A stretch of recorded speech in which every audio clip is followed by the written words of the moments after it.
as I was saying before you took Amber's call, pwede magkaroon ng repercussion yung pagsasama niyo ni Ronnie. It could work for us or against us. At ang kailangan lang na malinaw ngayon ay yung whereabouts mo between the time you and Ronnie separated until Joy's death.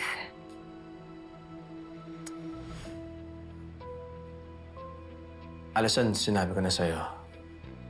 Bumili ako ng flowers para makipag-ayos kay Joy. And that's when I discovered her infidelity.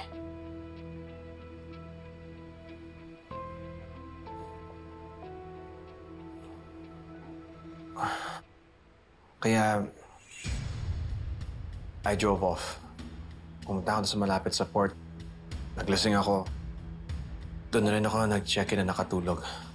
Kaya, kinabakas ako na nalaman ko ano nangyari kay Joy.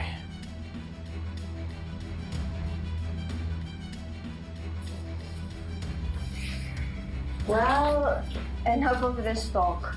Para makapunta ka sa birthday ng anak mo. This is clearly stressing you out and we don't want this mood for Leah's birthday, right?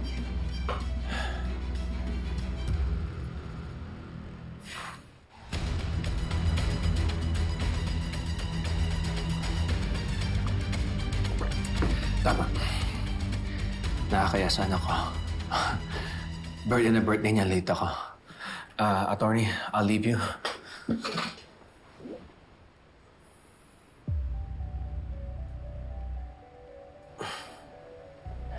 Are you okay? Yeah, medyo na yan. What's wrong? Medyo nahihila lang ako. Wilfred, are you okay? What's wrong? Are you all right? Wilfred?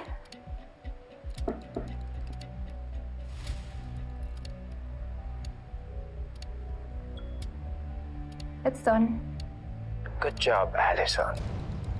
Ngayon, sigurado nang hindi makaka-attend si Wilfred sa birthday na anak niya.